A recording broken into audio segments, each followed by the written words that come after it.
G'day guys, just bought one of these, ordered a couple of these, the 1080 ESC Quicrun. Got a couple for the couple of cars that I've got, because I'm running it now in the trail walker, and it works a treat. So yeah, we're going to fit it, just going to put it in here next to the receiver. It could go over there possibly too. Probably should go in a little box, but yeah, we'll see how it goes. I'll run through the process of putting it in. Cool. Now let's take this sucker out anyway. Have a look at it. Nice little piece of kit, eh? Neatly packaged and all that sort of jazz. So there's your card there. That you just plug it in. That's your programmable card. We can run through that a bit later. I'm sure there's plenty of sites, plenty of pages on YouTube that have already been through that, but that's basically it. You've got a little cable in there. You've got some heat shrink, some sticky stuff to stick your ESC down, your cable, instructions, some stickers, a few zip ties.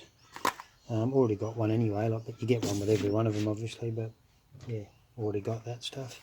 So you can basically use the same card for all your, if you've got all the same ESCs of course. So that's it there. Comes with an XT60 plug. So these are your motor wires. I don't know why they're yellow and blue, that's a bit weird. So yeah, just put on whatever connections you want there. I've got bullet plugs here on the Honcho, but I'm probably going to hardwire it because I don't have any female bullet plugs. I just used a wire connector on the trail walker, but I don't have any more of those. So, but yeah, anyway, we'll have a look at that and I'll get back to you. So to stick this sucker on, just some double-sided tape. That's all you need. Make it the full footprint if you can, as big a footprint as you can, so it's not going to go anywhere. But once you're stuck on there, they don't really go anywhere, eh? It won't be moving. And just make sure where it's going, it's all nice and clean, so you do get good adhesion. I'll just use a Stanley knife to cut this, so it's about the right width, so I just need to get the length about right. Put that straight on the bottom, like so. This stuff's worked for me plenty of times. I know guys glue them on or silicone them down or whatever, but then you've got to wait for that to dry, and then that's on there ready to go once you know exactly where you want to put it. Yeah, just forgot to mention, the beauty of these things is you can just turn them off with that switch, which is really handy if you're just having a break, pulling up for smoko or something like that, and you just want to shut the vehicles down. Crikey. You can just turn them off, so you have turned the battery off, turn your controller off, and yeah, still hooked up, so you're not removing your body just to hook it all back up again. Righto, I've decided I'm just going to put it down here on this side here. So I've peeled the tape off, there you go. It's just going to go straight down here on the flat. Give it a good push down. Fully waterproof system, so unlike everything else that they reckon is waterproof on this car, they're not. Water gets into everything. Okay, when we're putting running the wires into the receiver, first of all make sure they're going the right way around. It tells you down here that it tells you where your positives and negatives are, just down in there on your receiver. It should tell you, and these two go right beside each other, channel 1 and channel 2. Make sure the negatives all line up together. Okay, so that's plugged in. Then we want to make sure the cables go around this little sucker here. Yep, there you go. That's so that keep it waterproof, so when they're closed up, your 3 little wires run through those little grooves there. So you've got basically you got one for lights, one for your ESC, and one for your servo. So what have we got here? Okay, that's the switch. Forget about that for now. That'll probably just be around here somewhere. So we've got this one. So that looks like it sort of wants to sit like that. So we'll put that down on the bottom one. I've got the aerial at the very bottom, and that'll sort of get squashed in around the... I actually cut a tiny little groove out of the bottom there so that it sits down there. Probably lets water in that, but anyway, it's done now. This will go in the second section, and then just push it down like so. It's pretty snug, but it will... Oh, hang on, I haven't actually got it in line, because it's sort of... there's a couple of grooves there. Oh yeah, no, that's it. It's in the right spot. Just push it all the way down until it don't go no further. Probably push the cables down as well, so they just tuck in there. That's all good. Bit more WD-40 just to keep the water off them. And yeah, there you have it. What I can do, actually, I might just pull that wire through so I don't have all that looped up slack stuff. Pull it through, and I can sort of loop, have it in the in that little box instead of being out in the way of everything else. Take them in there, pull that snug. There you go, and then that can just loop around in there.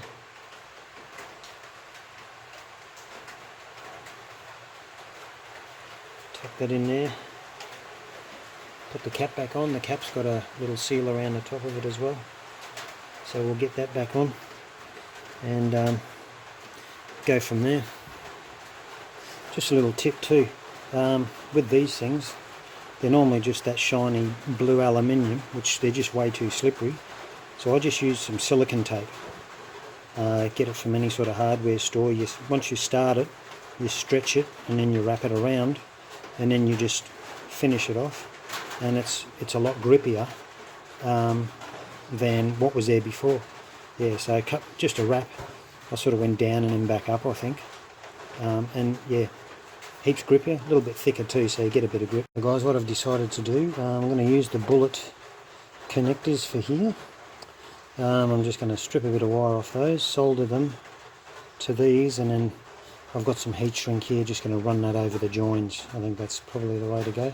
So I'll probably cut these ones a little bit shorter, and down to about there maybe. Connect these up to that, and then they're good to go in there, like so. I think that's the way to do it.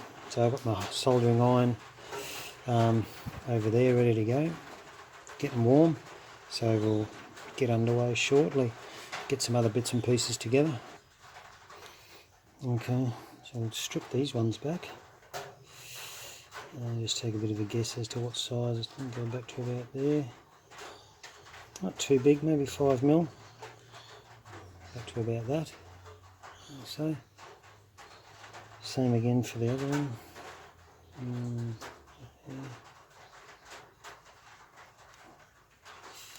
Okay, so they're done. Got my little solution here, which don't ask me what it is, but that's for helping with solder. I think it's just about shot actually, it's starting to crystallise.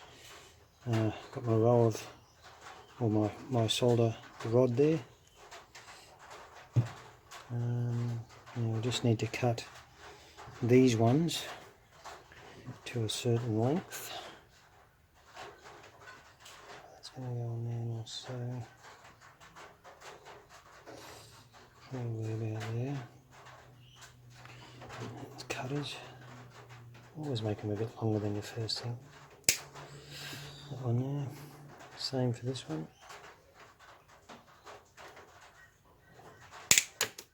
About there. Keep that wire, you never know. So then, same again. Whoa. I think this is slightly thicker than the other stuff, so I'm going to go the next one down.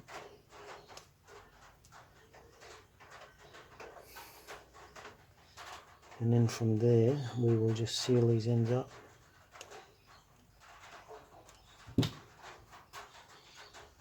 Twist them up.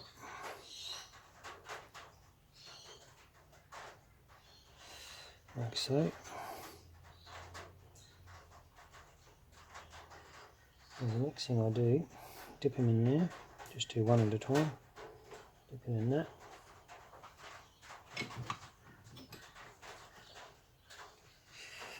Also with your soldering iron, if it's dirty, just give it a wet rag, that's all you need, wet rag will do it. Yeah, this is where you really need, no actually, soldering iron, just put a little bit on there, that's all you need. Which one did I do? Yellow one, wasn't it? And then straight on there. Now that's fused that together. Stand that there. Now, do the same for these and then we'll join them up.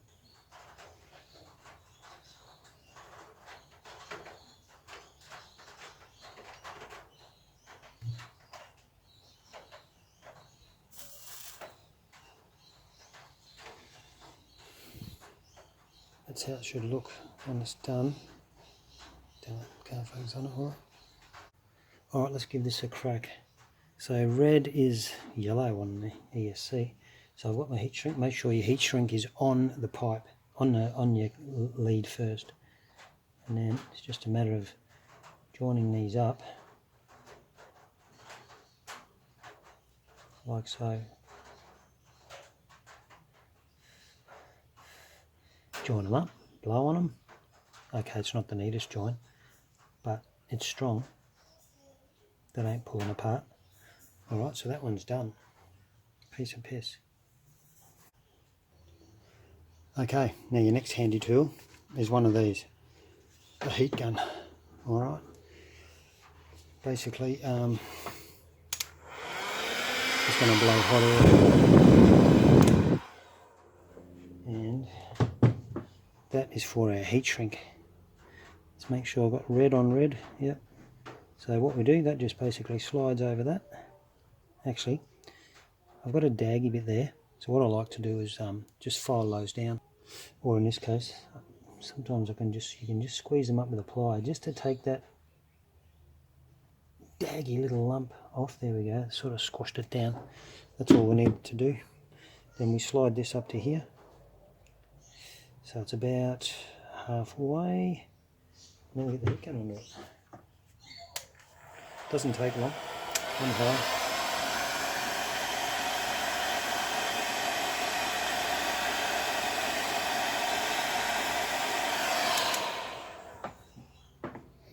One down, one to go. This one. Slide this one up. Oh, that's the one with the lump on it. Okay, so basically, that's it. So we can hook up our power to our motor. Not going to do it up too tight just yet because I might try and tidy up this wiring a little bit, so there's plenty left there. That one to the battery, and then just a little bit of double-sided tape on here, and probably just stick it on the side of the box here, I reckon. So it's within easy reach. It can either go there or it can go just on my side step. Might not be a bad spot for it, just reaching over the top and press that on. So yeah, a few options there. Okay, I've cut some double-sided tape. It's pretty much about the right measurement. This one here, hopefully it's pretty close anyway. On the back of there. Lovely. Let's get a good push down. Didn't clean that up actually. I have cleaned up the spot where I'm putting it, which is just in here. I'm going to put it right up the end of there so I can reach it easy. That just goes on there. Give it a good push. And then probably another zip tie just to tidy up that lot there. Okay, I'll use one of the zip ties that have been supplied, which is very nice. I'm actually going to tie these down to the chassis rail, and and they will pretty well stay there, those motor ones. Yeah, it's sort of awkward to get to, but see if I can find a way of getting in there and doing that.